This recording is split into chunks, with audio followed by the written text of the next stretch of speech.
Buenos días. Bueno, qué bueno estar juntos este segundo día de conferencia.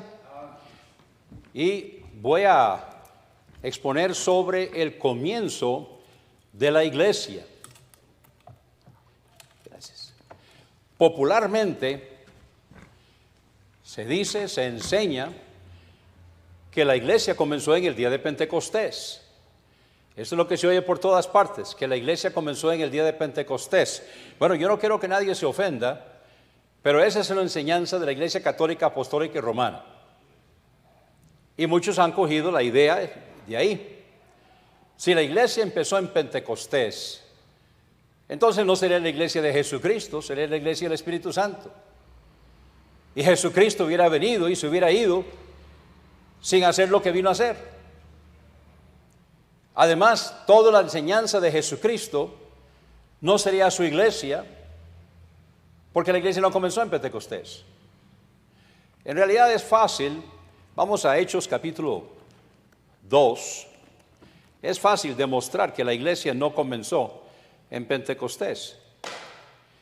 En Hechos capítulo 2, al final del capítulo 2 del libro de los Hechos,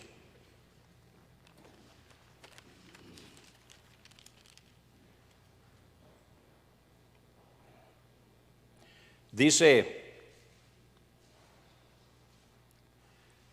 el versículo 41, así que los que recibieron su palabra fueron bautizados y se añadieron aquel día como 3,000 personas. ¿Cómo se van a añadir a algo que no existe? Cuando dice se añadieron es porque ya existía la iglesia. Bien, vamos entonces a ver cuándo comenzó la iglesia. Vamos a Isaías capítulo 40. No, la iglesia no comenzó en el Antiguo Testamento, pero sí encontramos una profecía en el Antiguo Testamento que nos indica quién es el precursor de la iglesia, quién iba a preparar el material humano que Jesús tomaría para dar inicio a su iglesia. Vemos en Isaías capítulo 40, consolados, consolados, pueblo mío, dice vuestro Dios, hablad al corazón de Jerusalén, decidle a voces que su tiempo es ya cumplido, que su pecado es perdonado, que doble ha recibido de la mano de Jehová por todos sus pecados.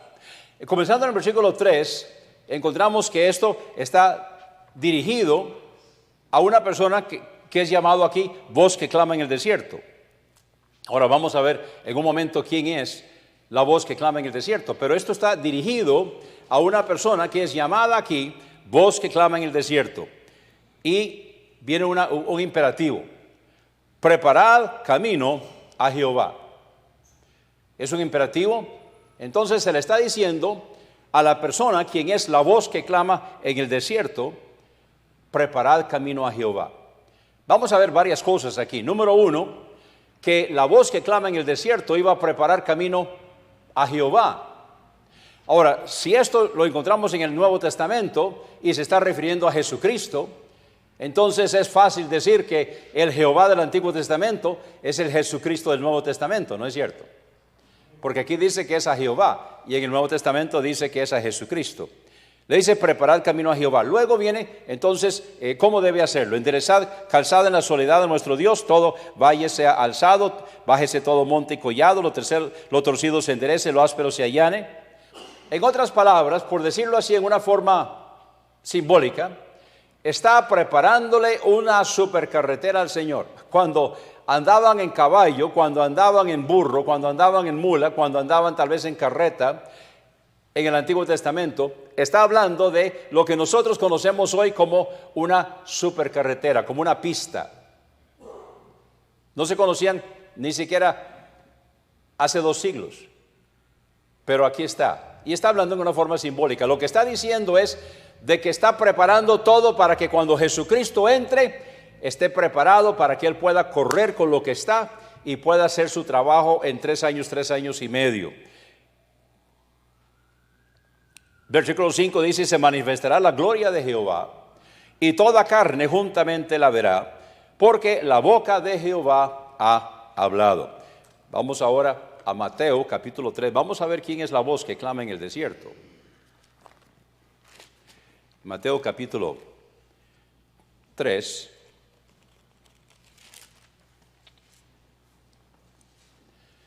En aquellos días vino Juan el Bautista predicando en el desierto de Judea y diciendo: arrepentíos porque el reino de los cielos se ha acercado. Tomen nota del mensaje.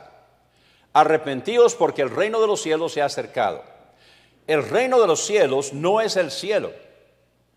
El reino de los cielos es el reino de los cielos en la tierra, la iglesia.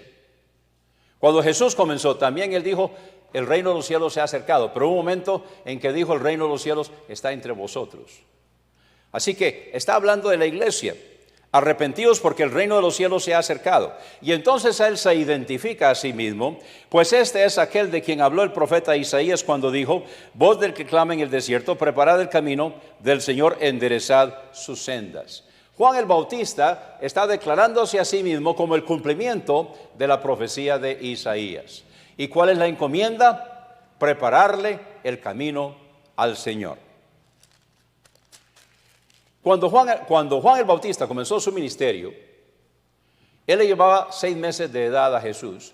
La costumbre era que no comenzaban su trabajo, no comenzaban su vida pública hasta cumplir los 30 años de edad. Cuando Juan comenzó su ministerio, Jesús tenía 29 y medio.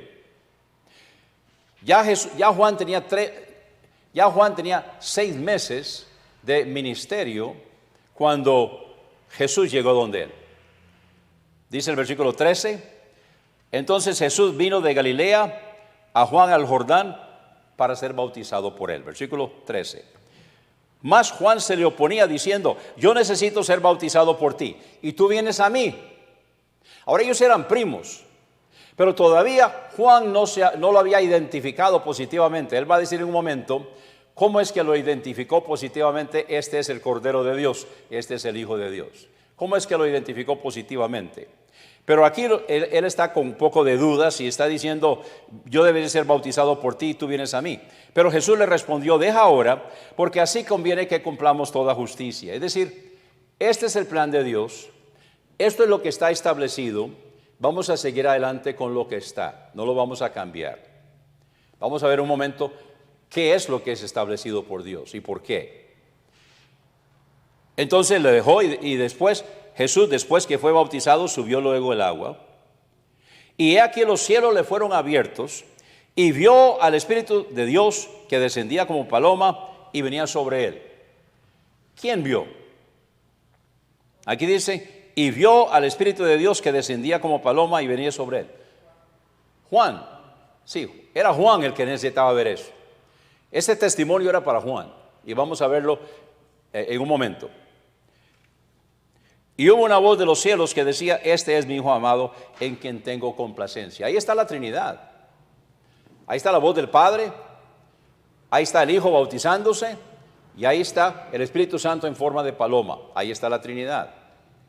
Para mí, esta es la unción del Espíritu Santo. Perdón, sí, esta es la unción de Jesucristo. Para mí, aquí es la unción de Jesucristo. En este momento es cuando Jesucristo asume como sumo sacerdote según el orden de Melquisedec el papel de vivir, cumplir y clavar en la cruz la ley.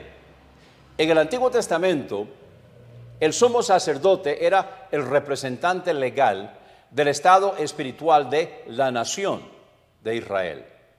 Durante todos los días del año él vestía su vestidura de colores con las campanas, llamando la atención hacia las granadas, que para mí es el precio del pecado o el fruto prohibido. Un día por año él vestía blanco y entraba con la sangre al lugar santísimo y aplicaba la sangre al propiciatorio.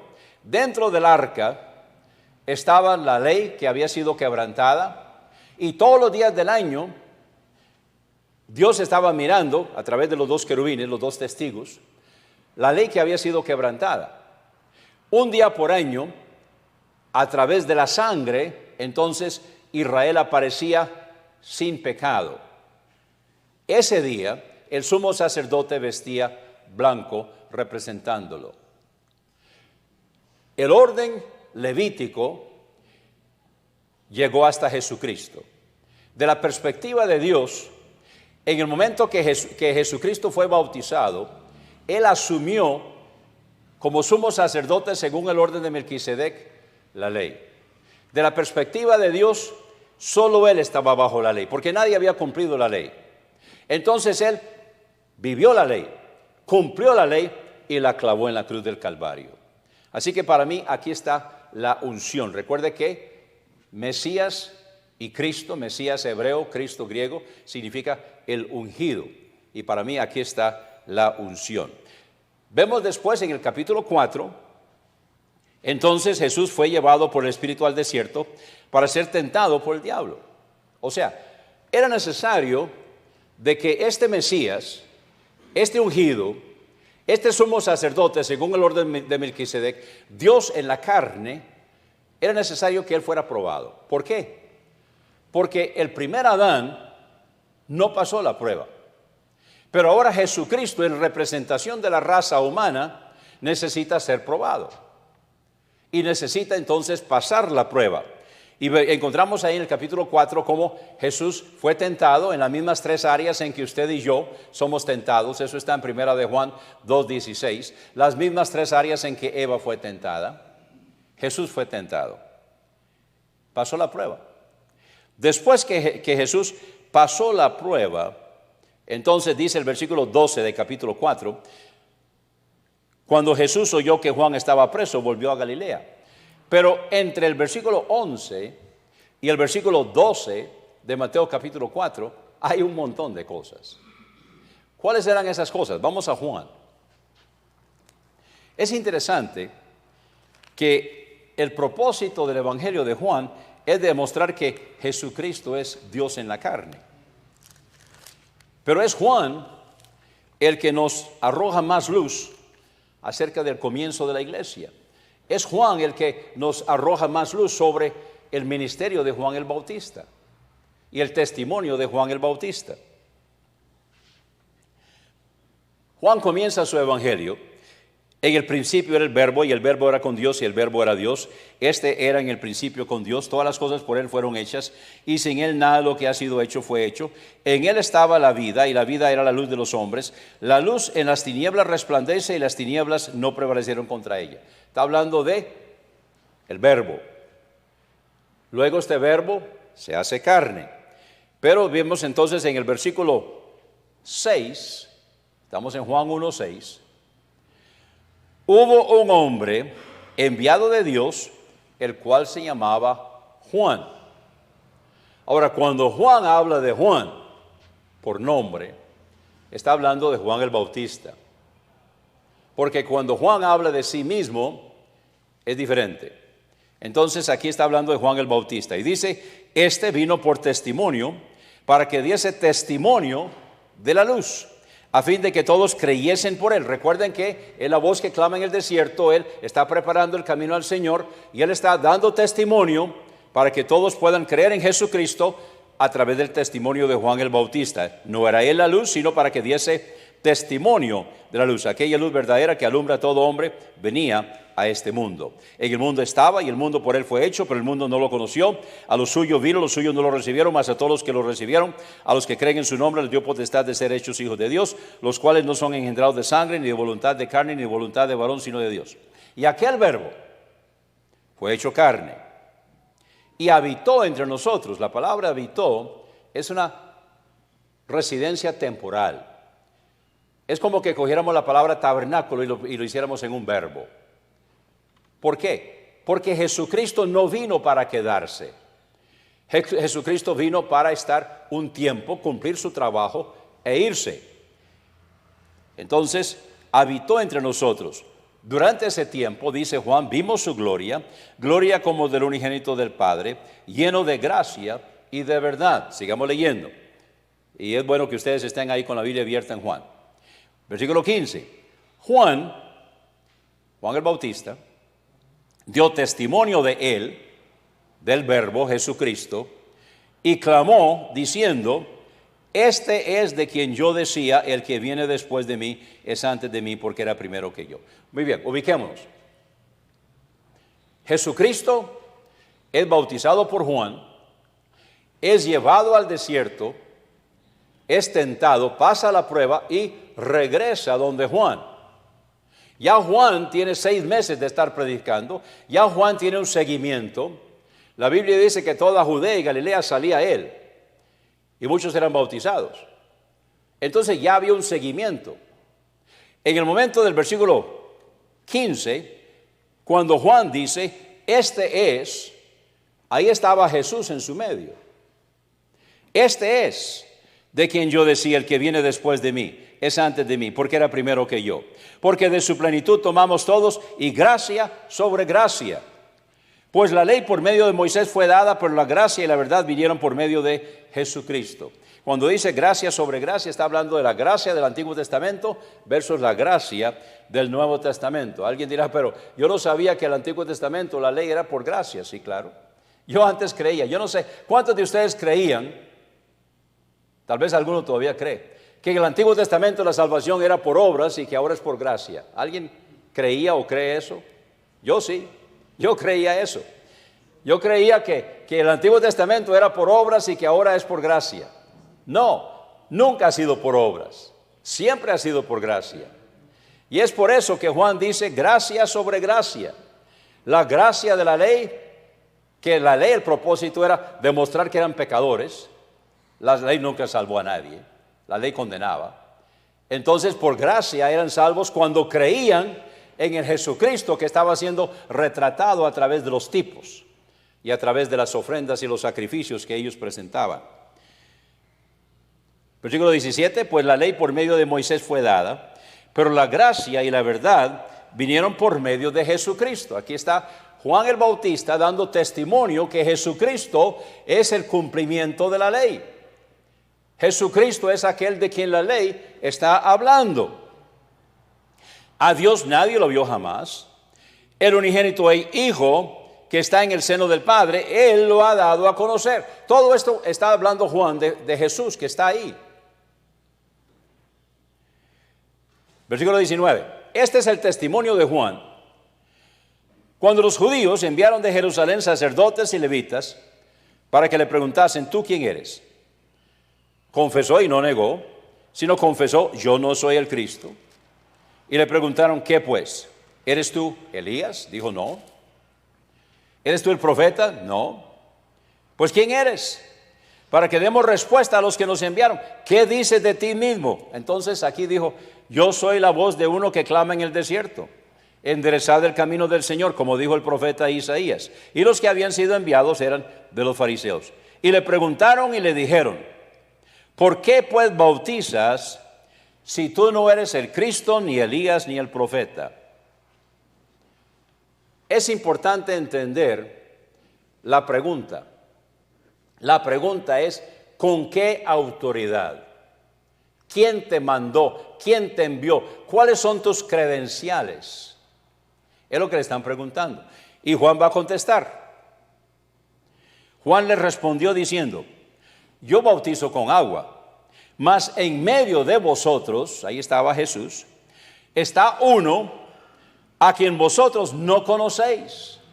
Este es el que viene después de mí, el que es antes de mí, del cual yo no soy digno de desatar la correa del calzado. Juan está diciendo que Jesús es eterno, que Jesús es el Verbo encarnado. Viene después de mí, pero es antes de mí. Juan está dando testimonio que Jesús es el Dios en la carne. Recuerden que el propósito del Evangelio de Juan es mostrar la encarnación, mostrar que Jesús es el Hijo de Dios, el Dios en la carne. Estas cosas sucedieron en Betábara, al otro lado del Jordán, donde Juan estaba bautizando. Ahora, aquí no termina el asunto. Van a seguirle preguntando sobre sus credenciales y él va a contestar. El siguiente día, vio Juan a Jesús que venía a él y dijo, he aquí el Cordero de Dios que quita el pecado del mundo. Aquí ya Juan lo identifica. He aquí el Cordero de Dios que quita el pecado del mundo. Este es aquel de quien yo dije, después de mí viene un varón, el cual es antes de mí porque era primero que yo. Y yo no lo conocía. Eran primos, pero no tenía una identificación positiva sobre este es. ¿Cómo fue que Juan pudo identificarlo? ¿Cómo es que Juan ahora puede decir, este es el Cordero de Dios? Él lo va a decir. Yo no lo conocía, mas para que fuese manifestado a Israel, por esto vine yo bautizando con agua. También dio Juan testimonio diciendo, vi al Espíritu de Dios, vi al Espíritu que descendía del cielo como paloma y permaneció sobre él. Entonces, ¿quién vio? Juan. El testimonio era para Juan. Para que Juan aquí pudiera decir, y yo no lo conocía, pero el que me envió a bautizar con agua, aquel me dijo, estamos hablando aquí de Dios, está hablando aquí de la comisión que Dios le dio a Juan el Bautista para ser el precursor de Jesús y para bautizar. El bautismo era nuevo. ¿Quién puede bautizar? Por eso los judíos están preguntando, ¿y esto qué es? Y él está identificando, bueno, esta es mi autoridad. ¿Cómo lo sé?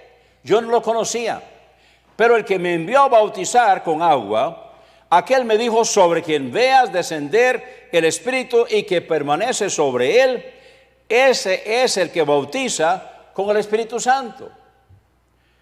Y yo lo vi, y he dado testimonio de que este es el Hijo de Dios.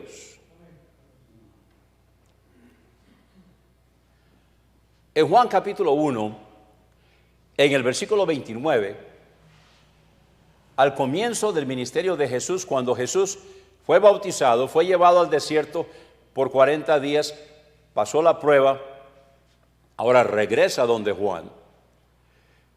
A partir del versículo 29 de Juan capítulo 1, vemos el siguiente día. Versículo 35, el siguiente día. Versículo 43, el siguiente día. Capítulo 2, versículo 1, al tercer día. En cuestión de 3 o 4 días, al comienzo del ministerio de Jesús, la iglesia va a quedar establecida. Vamos a ver. El siguiente día, otra vez estaba Juan y 2 de sus discípulos.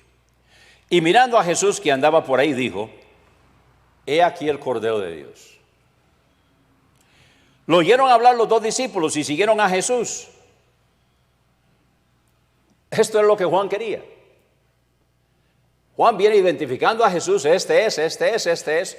Ahora, 2 de los discípulos de Juan, 2 discípulos de Juan, o sea, 2 personas que habían escuchado la predicación de Juan, se habían bautizado por Juan, ahora están escuchando la identificación de Juan de Jesús. Y dice el versículo 37, siguieron a Jesús. Y volviéndose a Jesús y viendo que lo seguían, les dijo, ¿qué buscáis? Ellos le dijeron, Rabí, que traducido es maestro, ¿dónde moras? Excusa, ¿verdad? ¿Dónde moras? Pero él entendió. Y él les dijo, venid y ved. Fueron y vieron dónde moraba y se quedaron con él aquel día, porque era como la hora décima, las 4 de la tarde. Ahora, vamos a ver quiénes son. Andrés, hermano de Simón Pedro, era uno de los 2 que habían oído a Juan y habían seguido a Jesús. ¿Quién era el otro? Andrés es uno. ¿Quién es el otro? Es Juan, que él nunca se identifica a sí mismo, sino que nos deja así. O sea, Andrés, halló primero a su hermano Simón y le dijo, hemos hallado el Mesías, que traducido es el Cristo, y lo trajo a Jesús. Y mirándolo Jesús dijo, tú eres Simón, hijo de Jonás, tú serás llamado Cefas, que quiere decir Pedro. Muy bien, ¿cuántos tenemos? Andrés, Juan y Pedro. Al final del primer día tenemos 3. Versículo 43. El siguiente día, están en Judea, donde Juan está bautizando. El siguiente día, quiso Jesús ir a Galilea. Y halló a Felipe, le dijo, sígame. ¿Cuántos son? 4. ¿Quiénes son? Andrés, Juan, Pedro y ahora Felipe. Y Felipe era de Betsaida, de la ciudad de Andrés y Pedro. Felipe halló a Natanael. ¿Cuántos son? 5. Y le dijo, hemos hallado a aquel de quien escribió Moisés en la ley, así como los profetas, a Jesús, el hijo de José, de Nazaret. Natanael le dijo, ¿de Nazaret puede salir algo de bueno? Le dijo Felipe, ven y ve. Parece que Nazaret no tenía muy buena reputación. Y interesante cómo Dios escoge precisamente este tipo de cosas, ¿verdad? Para hacer lo que Él quiere hacer. Cuando Jesús vio a Natanael que se le acercaba, dijo de él, he aquí un verdadero israelita en quien no hay engaño. Le dijo Natanael, ¿de dónde me conoces? Respondió Jesús y le dijo, antes que Felipe te llamara, cuando estaba debajo de la higuera te vi. Respondió Natanael y le dijo, Rabí, tú eres el Hijo de Dios, tú eres el Rey de Israel. Respondió Jesús y le dijo, porque te dije, te vi debajo de la higuera, ¿crees? Cosas mayores que estas verás. Y le dijo, de cierto te digo, os digo, de aquí adelante veréis el cielo abierto y a los ángeles de Dios que suben y descienden sobre el Hijo del Hombre. O sea, Dios iba a usar su ministerio ya para identificar. Llega al tercer día, se hicieron unas bodas en el Caná de Galilea y estaban ahí la madre de Jesús y fueron también invitados a las bodas Jesús y sus discípulos. ¿Cuántos eran? 5. Muy bien, ya conocemos la historia de la conversión de agua en vino. Vamos a pasar un poquito adelante. Versículo 11. Este principio de señales hizo Jesús en Caná de Galilea y manifestó su gloria y sus discípulos creyeron en él. Ellos estaban creyendo y estaban siguiendo a Jesús por el testimonio ¿de quién? De Juan. Pero ahora están viendo el milagro, la conversión de agua en vino, y dice, y manifestó su gloria, y sus discípulos creyeron en él. Entonces aquí ya ellos no están solamente creyendo por el testimonio de Juan, sino que ellos están ellos mismos creyendo y depositando su fe y confianza en él. Después de esto descendieron a Capernaum, él, su madre, sus hermanos, sus discípulos, y estuvieron ahí no muchos días. Luego sigue el capítulo 3, la conversación de Jesús con Nicodemo. Vamos a pasar un poco adelante y vamos a llegar aquí al versículo 22. Después de esto, vino Jesús con sus discípulos a la tierra de Judea. ¿Cuántos eran? No me digan 5, y no sabemos. Ya aquí no sabemos, eran 5. Aquí no sabemos si se le habían añadido algunos otros, pero sabemos que por lo menos eran 5. Después de esto vino Jesús con sus discípulos a la tierra de Judea y estuvo ahí con ellos y bautizaba. Juan bautizaba también en Enón junto a Salim, porque había ahí muchas aguas y venían y eran bautizados. Durante un tiempo, los ministerios traslapan. Juan sigue con su ministerio, Jesús ya comenzó su ministerio. Y esto es lo normal cuando se está pasando de una dispensación a otra. Siempre hay un periodo de traslapo, hay un periodo de transferencia, hay un periodo de mientras tanto. Entonces Juan todavía continuaba bautizando, ya después Dios se va a encargar de Juan, sacándolo de la escena. Juan no había sido encarcelado todavía, versículo 24. Entonces hubo discusión entre los discípulos de Juan y los judíos acerca de la purificación. La purificación era un rito judío donde el sacerdote, antes de entrar a oficiar, se sumergía él mismo en una tinaja.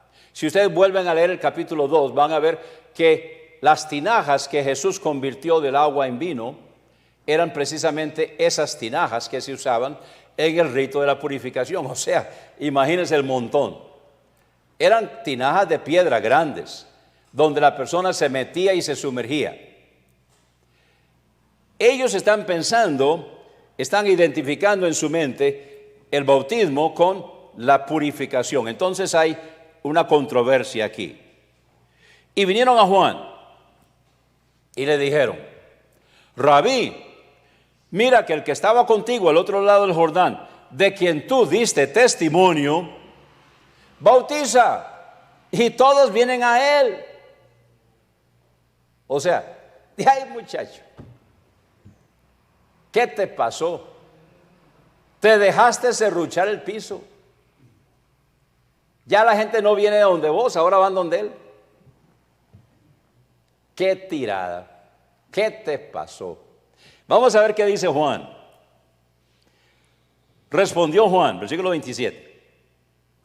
Respondió Juan y dijo: no puede el hombre recibir nada si no le fuere dado, ¿de dónde? Del cielo. ¿Qué está diciendo Juan en cuanto a lo que está haciendo Jesús? Que su autoridad viene ¿de dónde? Del cielo. O sea, Juan está diciendo que lo que Jesús está haciendo está bien. Juan está diciendo que cuando Jesús bautiza, Él tiene autoridad del cielo para hacerlo.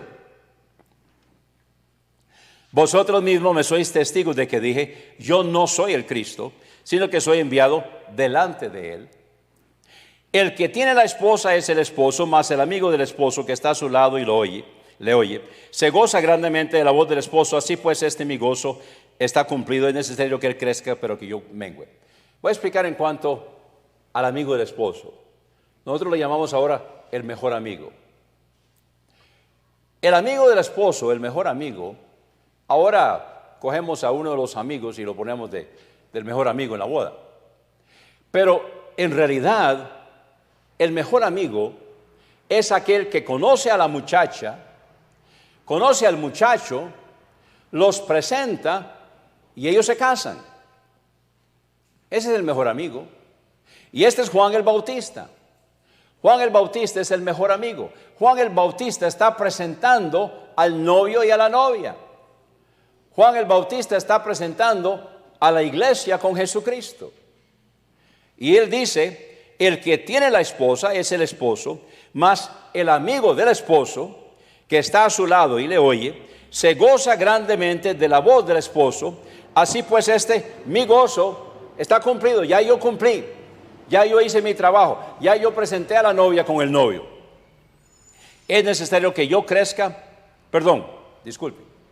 es necesario que él crezca, pero que yo mengüe. El que de arriba viene sobre todos, el que es de la tierra es terrenal y cosas terrenales habla. El que viene del cielo es sobre todos. Y lo que vio y oyó, esto testifica, y nadie recibe su testimonio. Está hablando del testimonio de él, de Juan. El que recibe su testimonio, atestigua que Dios es veraz. Porque el que Dios envió, las palabras de Dios habla, pues Dios no da el Espíritu por medida. El Padre ama al Hijo y todas las cosas ha entregado en su mano. El que cree en el Hijo tiene vida eterna, pero el que rehúsa creer en el Hijo no verá la vida, sino que la ira de Dios está sobre él. Muy bien, vamos a repasar. Tenemos a 5 discípulos de Juan, siguiendo a Jesús. Ahora ellos forman parte de su iglesia, o son su iglesia hasta ese momento. En la boda de Caná, cuando él hace el milagro, creen en él, ya no por el testimonio de Juan, sino porque lo están viendo. Siguen con él. Ahora él está bautizando. Los judíos se preguntan, y los discípulos de Juan se preguntan, ¿por qué ya la gente no viene donde Juan, sino que ahora van donde Jesús? ¿Por qué? Juan dice: está bien, lo que Jesús está haciendo está bien, esto es lo ordenado, su autoridad es del cielo. Vamos al capítulo 4. Cuando pues el Señor entendió que los fariseos habían oído decir: Jesús hace y bautiza más discípulos que Juan, versículo 3, salió de Judea y se fue otra vez a Galilea. Pero quiero que notemos el versículo 2. Aunque Jesús no bautizaba, sino sus discípulos. Ahora, en Juan 4:2 dice que Jesús no era el que bautizaba, sino que eran sus discípulos. Pero ¿en qué quedamos cuando en 3:22 dice que Jesús bautizaba? ¿En qué quedamos? 3:22 dice que Jesús bautizaba, 4:2 dice que no era Jesús el que bautizaba, sino sus discípulos. ¿En qué quedamos? ¿Hay una contradicción? Bueno, aquí hay algo que necesitamos recordar siempre. La Biblia no se contradice. Si hay algo que parece contradecirse, estudiémoslo. Vamos a ver qué es lo que pasa. Posiblemente no estamos entendiendo de qué está hablando, porque la Biblia no se contradice. Entonces, si en el 3:22 dice que Jesús bautizaba y en el 4:2 dice que no era Jesús el que bautizaba, sino sus discípulos, ¿en qué quedamos? Y la respuesta es, no importa. No importa si es Jesús el que bautiza personalmente o si son los discípulos de Jesús bautizando con la autoridad de Jesús. Es lo mismo. Cuando la iglesia de Jesucristo actúa bajo la autoridad de Jesucristo, es exactamente igual que si Jesucristo lo hiciera. Es por eso que cuando una de las iglesias de Jesucristo que comenzaron con esta primera iglesia y que han seguido a través de los siglos hasta nosotros hoy, bautiza en el nombre del Padre y del Hijo y del Espíritu Santo, es igual que si el Padre y el Hijo y el Espíritu Santo lo estuviera haciendo, porque hay autoridad. Pero esa autoridad, vamos a hablar más de eso mañana, pero esa autoridad fue dada por Jesús, fue delegada por Jesús a su iglesia. Bueno, hay muchas otras cosas que decir, pero quiero que vayamos rápidamente a Lucas capítulo 22. En Lucas capítulo 22 ya estamos al final del ministerio de Jesús. Ya es la noche en que Jesús fue entregado. Participó la Pascua con ellos, es la última Pascua. En Lucas 22, comenzando con el versículo 15, les dice: cuánto he deseado comer con vosotros esta Pascua antes que padezca. Jesucristo es el Cordero de Dios que quita el pecado del mundo. Juan lo identificó. Este es el Cordero de Dios. Jesucristo es el Cordero de Dios. La Pascua estaba señalando hacia Jesucristo. Cada vez que se celebraba la Pascua en Israel, cada uno de esos corderos estaba señalando hacia Jesucristo, el Cordero de Dios. Jesucristo es el Cordero de Dios. Él estaba deseando celebrar esta última Pascua con ellos. Y por eso les dijo: cuánto he deseado comer esta última Pascua, esta Pascua. Porque os digo que no la comeré más hasta que se cumpla en el reino de Dios. Bueno, se cumplió ese mismo día, a la usanza de los judíos, porque el día judío empieza al atardecer hasta el otro atardecer. Entonces ese mismo día, a la usanza de los judíos, se cumplió. El Cordero de Dios estaba ofreciendo su vida en la cruz del Calvario y se cumplió la Pascua. Lo que la Pascua estaba señalando, se cumplió. Ahora, en el versículo 19 es cuando empieza la institución de la Cena del Señor. Durante su ministerio, Jesús ha ido delegando en su iglesia autoridad, los mandó a discipular, los mandó a dar testimonio, los mandó de 2 en 2, luego los mandó a los 12, luego los mandó a los 70, los fue mandando, los fue delegando. Ahora, la noche antes que Jesús fue entregado, Él necesita terminar de delegar en su iglesia lo que falta. Tomó el pan y dio gracias y lo partió y les dio diciendo: esto es mi cuerpo que por vosotros es dado, haced esto en memoria de mí. De igual manera, después que hubo cenado, tomó la copa diciendo: esta copa es el nuevo pacto en mi sangre que por vosotros se derrama. Exactamente igual que cuando Dios hizo pacto con Noé y la señal del pacto es el arco iris. Exactamente igual que cuando Dios hizo pacto con Abraham y la señal es la circuncisión. Exactamente igual que cuando Dios hizo pacto con Moisés, con el pueblo a través de Moisés, y la señal es el día sábado, el día legislado de la ley. Ahora, Jesús está haciendo pacto con su iglesia. Y la señal del pacto de Jesús con su iglesia es la copa en la cena del Señor. Recuerden que todo pacto era confirmado con sangre. Pero en el caso de Jesucristo, es la copa la que representa la sangre de Jesucristo. Y es por eso que él dice en el versículo 20, esta copa es el nuevo pacto en mi sangre que por vosotros se derrama. Aquí Jesús está haciendo pacto con su iglesia, porque ese mismo día él va a cumplir el evangelio, la muerte, sepultura y resurrección de nuestro Señor Jesucristo. Es por eso que él necesita ahora delegar y dejar de delegar, terminar de delegar en ellos. Entonces vamos a seguir leyendo aquí, vamos al versículo 28. Pero vosotros sois los que habéis permanecido conmigo en mis pruebas. Yo pues, o sea, en vista de esto, os asigno un reino. Aquí está hablando del reino iglesia. Yo pues os asigno un reino. Está delegando en la iglesia que la iglesia se autogobierne. ¿Por qué? Porque antes él estaba con ellos. Antes él estaba ahí. Ahora él se va. Y él necesita que la iglesia se autoadministre, que la iglesia se autogobierne. Entonces yo pues os asigno un reino como mi Padre me lo asignó a mí. Él ahora está pasando la antorcha. Él ahora está pasando de Dios el Padre a Dios el Hijo a la iglesia. Para que comáis y bebáis a mi mesa en mi reino. Está hablando específicamente de la administración de la cena del Señor. La manera que se administra la cena del Señor es administrada y regulada por la iglesia, por autoridad de Jesucristo, que delegó en su iglesia la noche en que fue entregado.